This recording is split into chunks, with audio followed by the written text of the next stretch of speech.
Hello दोस्तों, मैं अफरोज खान हूँ और आज हम लोग पढ़ने वाले हैं क्लास 10 का। अभी हमारा दूसरा चैप्टर चल रहा था और दूसरा चैप्टर में बहुपद के बारे में पढ़ रहे थे। उसका शून्यक ज्ञात करना और शून्यकों का योग से बहुपद बनाना। अगर जो शून्यक दिया है, शून्यकों का योग या शून्यकों का गुणनफल दिया हुआ है या सिर्फ शून्यक दिया हुआ है, तो उससे हम लोगों ने बहुपद बनाना सीखा था या गुणनखंड करके उनका शून्यक निकालना सीखा था। ठीक, तो आज के जो इस सवाल में भी कुछ ऐसे ही है। तो हमारे पास थोड़ा सा क्वेश्चन जो है ये है, यदि द्विघात बहुपद k-1 x² plus kx plus 1 के शून्यकों में से एक शून्यक -3 है, तो दूसरे शून्यक का मान ज्ञात कीजिए। अब इस सवाल में जो दिया हुआ है, यहाँ पे k भी दिया हुआ है और इसका एक शून्यक भी दिया हुआ है ना, तो इसका थोड़ा मेथड अलग रहेगा करने का। तो सबसे पहले हम लोग यहाँ पे क्या करेंगे ना, दूसरा शून्यक, पहला शून्यक तो हमको पता है, दूसरा शून्यक निकालने के लिए सबसे पहले हम लोग k का मान ज्ञात करेंगे। k की वैल्यू यहाँ से हम लोग निकालेंगे। तो हम लोग इसको थोड़ा हल करते हैं और लिख लेते हैं।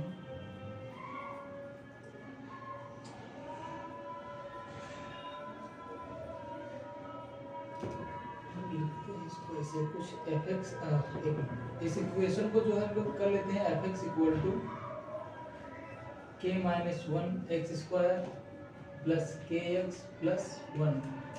अब हमको यहाँ पे देखो एक शून्यक पता है, तो उस शून्यक को हम लोग मान लेंगे कि x का मतलब, एक शून्यक पता होने का मतलब ये है कि x के दो वैल्यू यहाँ पे निकल के आएंगे।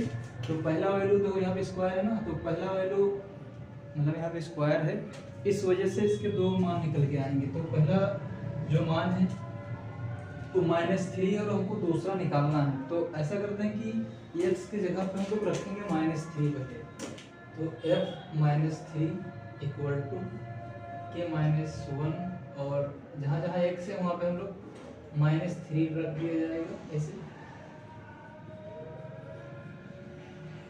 प्लस 1 और इसको बराबर की कर देंगे 0। ठीक, इसका जब स्क्वायर करेंगे तो 3 का स्क्वायर 9 आएगा, यहाँ पे माइनस है वो प्लस में बदल जाता है। ठीक, और 3 का 1 से गुणा करेंगे तो 3 के, और यहाँ पे माइनस प्लस माइनस का माइनस प्लस 1। ठीक, 0 इक्वल टू, अब इस 9 को पहले k से गुणा करेंगे तो 9 के, अब इस 9 को फिर 1 से गुणा करेंगे तो यहाँ पे देखो माइनस है, तो माइनस 9 एकम 9 और यहाँ पे -3k प्लस 1। ठीक, 0 इक्वल टू 9k और 3k है। इन दोनों देखो, जिसके पीछे k है ना, उसको हम लोग घटा लेंगे। यहाँ पे घट रहा है ना, देखो माइनस का निशान लगा इसलिए घट जाएगा।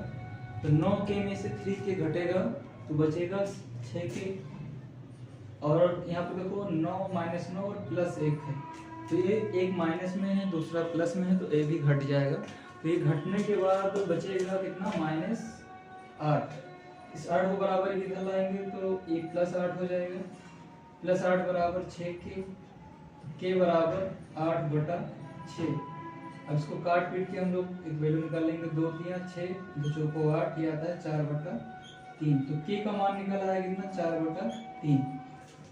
ठीक, हमें निकालना है दूसरा शून्यक, तो यानी x का दूसरा मान निकालना है। तो अब जो हमारे पास समीकरण है ना, fx इक्वल टू कितना, fx equal to k-1 x² plus kx plus 1। इस समीकरण में k की जगह पे 4/3 रख दिया जाएगा। तो जहां जहां भी k है वहां पे हम लोग 4/3 ऐसे रख देंगे। तो 4/3 -1, देखो यहाँ पे k है ना, तो k की जगह पे हमने 4/3 रख दिया। तो 4/3 फिर x², फिर प्लस 4/3 x, फिर प्लस 1।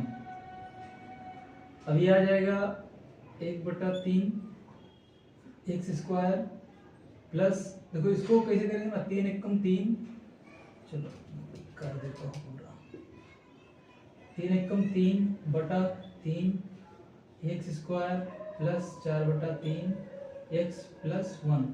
ठीक, तो यहाँ पे कर लेते हैं 1/3 x square plus 4/3 x plus 1। ठीक, ये ऐसे कुछ बचेगा। तो देखो सबके हर में एक्स स्क्वायर के हर में 3 है, इसके भी हर में 3 है, यहाँ पे 3 नहीं है।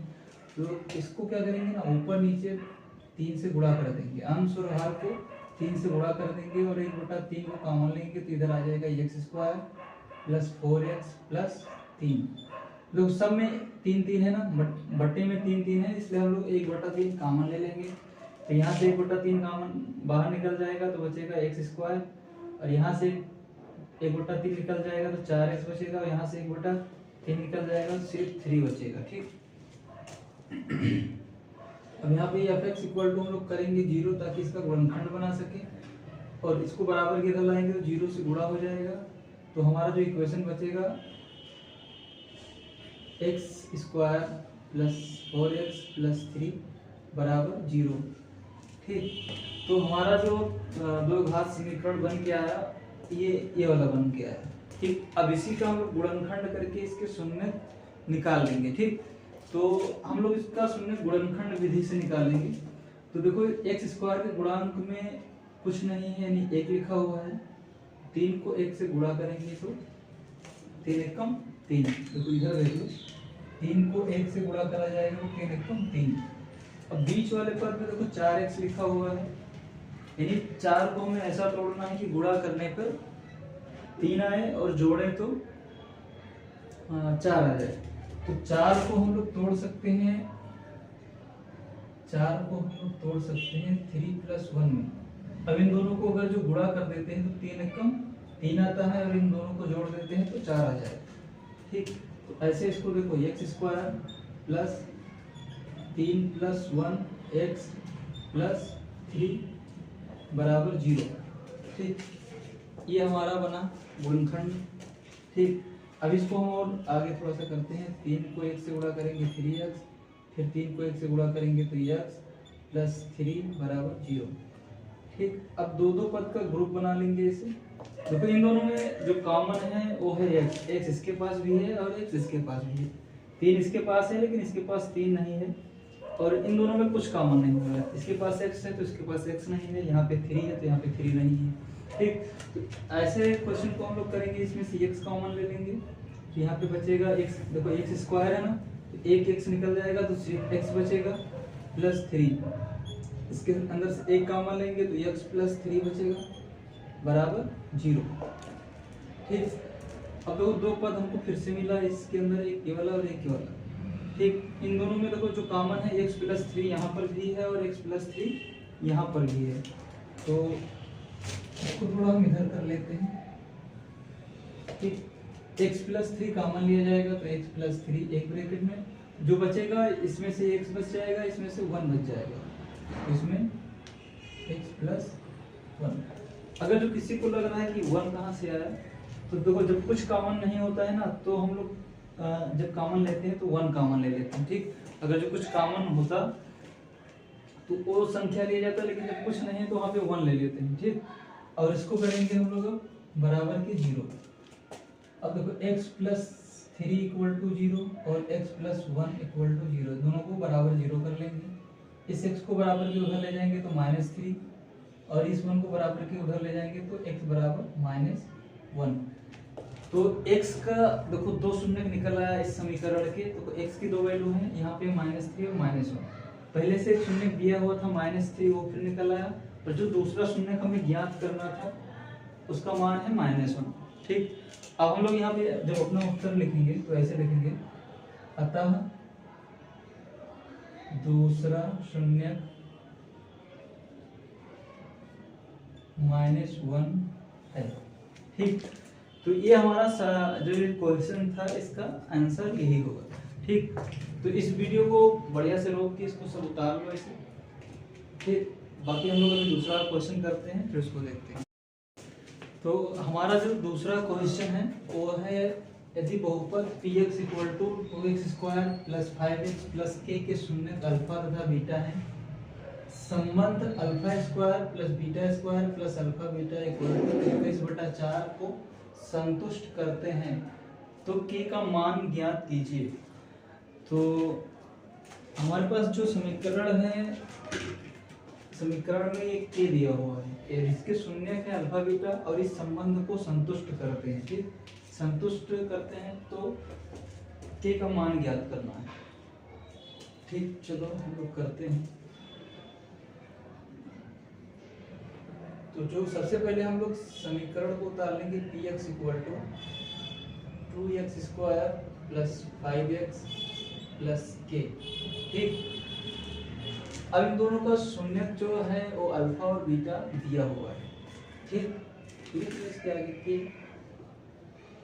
शून्य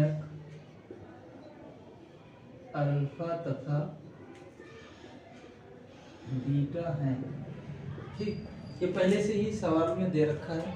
ठीक, तो हमें कुल मिलाकर अल्फा प्लस बीटा और अल्फा इंटू बीटा निकालना है, यानी शून्यकों का गुणनफल और शून्यकों का योगफल सबसे पहले हम लोग निकाल लेते हैं। ठीक, यानी alpha plus beta equal to निकाल लेते हैं -b/a। ठीक, क्योंकि अल्फा बीटा वहाँ पे दिया हुआ है, इससे हमें अंदाजा लगेगा कि क्या करना है क्या नहीं करना है। यानी अल्फा प्लस बीटा और प्लस अल्फा बीटा दिया है, इससे हमको अंदाजा लग जाना चाहिए कि हमें यही करना है। ठीक, तो अल्फा प्लस बीटा हमने पहले निकाल लिया। अब हमको पता है ना कि ये वाले जो वैल्यू होती है वो ए लिखा होता है, ये बी होता है और ये सी की जगह पे होता है। ठीक, तो करते हैं हम लोग। तो बी की जगह पे यहाँ पे alpha plus beta equal to minus B की जगह पे 5 है, 5 लिखा जाएगा, ए की जगह पे 2 है, 2 लिखा जाएगा। अल्फा इंटू बीटा यानी c/a। तो सी की जगह पे k है तो k लिख दिया और ए की जगह पे 2 है तो 2 लिख दिया। ठीक, यानी हमने पहले अल्फा प्लस बीटा का वैल्यू निकाला, फिर अल्फा और बीटा का वैल्यू निकाल लिया। यानी अल्फा और बीटा की वैल्यू निकल के आता है हमारे पास k/2। ठीक, और जो संबंध हमारे पास लिखा है ना, अल्फा बीटा जिस संबंध को संतुष्ट करते हैं वो यहाँ पे लिखा हुआ है, alpha square plus beta square plus alpha beta. तो इस संबंध को अब हम यहाँ पे लिख के थोड़ा इसको मॉडिफाई करेंगे, alpha plus beta square plus alpha beta equal to 21/4। ठीक, यहाँ पर देखो alpha square plus beta square आया है, तो हमें alpha square plus beta square का वैल्यू निकालना पड़ेगा। तो ऐसे कर लेते हैं ना, यहाँ पे निकाल लेते हैं पहले। अल्फा प्लस बीटा का होल स्क्वायर इक्वल टू होगा alpha square plus beta square plus alpha beta. ठीक, इतना होगा। यानी देखो ये बहुत अच्छा चीज यहाँ पे तुम लोगों को मिल जाएगा। हमें इसकी वैल्यू निकाल के इस वाले संबंध में रख दें तो हमारा आसान हो जाएगा इस क्वेश्चन को करना, क्योंकि हमें अल्फा स्क्वायर और बीटा स्क्वायर की वैल्यू नहीं पता है। तो हम लोग क्या करेंगे ना, इस अल्फा बीटा को बराबर के इधर ले आएंगे। अल्फा प्लस बीटा का whole square minus alpha beta equal to alpha square plus beta square. ठीक, हमारा कुछ ये ऐसे बन जाएगा। तो अब हम लोग क्या करेंगे ना कि alpha square plus beta square के जगह पे ए इतना वैल्यू रख देंगे। ठीक, तो जहाँ पे ये alpha square plus beta square लिखा है, एक मिनट, ये 2 अल्फा बीटा है, 2 रहेगा यहाँ पे, तो यहाँ पे -2 अल्फा बीटा आ जाएगा। ठीक, थोड़ा सा गलती हुआ था, क्योंकि हम लोग इसको a प्लस बी के होल स्क्वायर से जब ओपन करते हैं तो a square plus B square plus 2ab होता है। ऐसे अल्फा प्लस बीटा का जब होल स्क्वायर करेंगे तो alpha square plus beta square plus 2 alpha beta होगा। इस वजह से यहाँ पे 2 अल्फा बीटा आ जाएगा। ठीक, और ठीक, तो अब अल्फा और बीटा के alpha square plus beta square की जगह पे हम लोग रखेंगे अल्फा प्लस बीटा का whole square minus 2 alpha beta plus alpha beta equal to 21/4। ठीक, अब इन दोनों को देखो, यहाँ पे क्या करते हैं ना कि अल्फा प्लस बीटा एक बार थोड़ा सा और इसको सरल कर लेते हैं और एक घट जाएगा। 2 अल्फा बीटा में से अल्फा बीटा घटेगा, तो एक प्लस में एक माइनस में एक प्लस में तो घटेगा, बचेगा अल्फा बीटा इक्वल टू 21/4।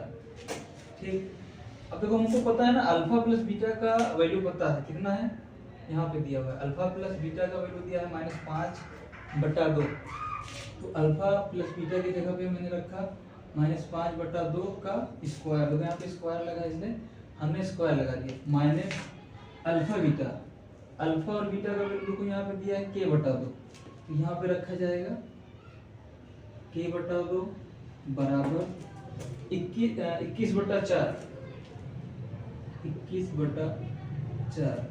तो इसका जब स्क्वायर करेंगे तो ये 25 आएगा, 5 का वर्ग करेंगे 25, 2 का वर्ग करेंगे 4, ये वाला घट जाएगा इसे -k/2 बराबर 21/4।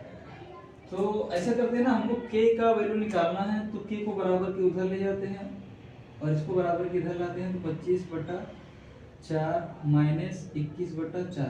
देखो 21/4 बराबर के इधर है, प्लस में है, बराबर के इधर जब आएगा तो ये माइनस में हो जाएगा, तो -21/4 और एक k/2 बराबर के उधर जाएगा, तो यहाँ पे माइनस में है, बराबर के उधर जाएगा तो प्लस में हो जाएगा, तो k/2 हो जाएगा। इन दोनों के हर बराबर हैं तो 25 माइनस 21 हर बराबर है तो बटे में 4 ऐसे लिख दिया जाएगा और ये आ जाएगा k/2। ठीक, तो ये वाला सवाल हमने यहाँ से सॉल्व करके यहाँ तक लाया, फिर अब यहाँ तक सॉल्व करा, फिर इसको हम यहाँ पे ले आएंगे। ठीक है सर, 25 में से 21 घटाएंगे तो बचेगा 4/4 बराबर k/2। ये 4/4 है, कट के 1 हो जाएगा, तो 1 बराबर k/2, ये 2 इससे गुणा होगा, 2 एकम 2 बराबर k, यानी k का मान जो निकल के आया 2 है, k बराबर 2, यही हमारा उत्तर होगा। ठीक, तो इस सवाल में जो सबसे ज़्यादा टफ पॉइंट था इस जगह पे था। ठीक, इसको बहुत से लोग सॉल्व नहीं कर पाते हैं, तो इसको सॉल्व करने का बेहतर तरीका मेरे हिसाब से यही है, इस तरह से सॉल्व करके वैल्यू ला के यहाँ पे रखो और आंसर निकालो, हो जाएगा। ठीक, बाकी हम लोग नेक्स्ट वीडियो में मिलेंगे।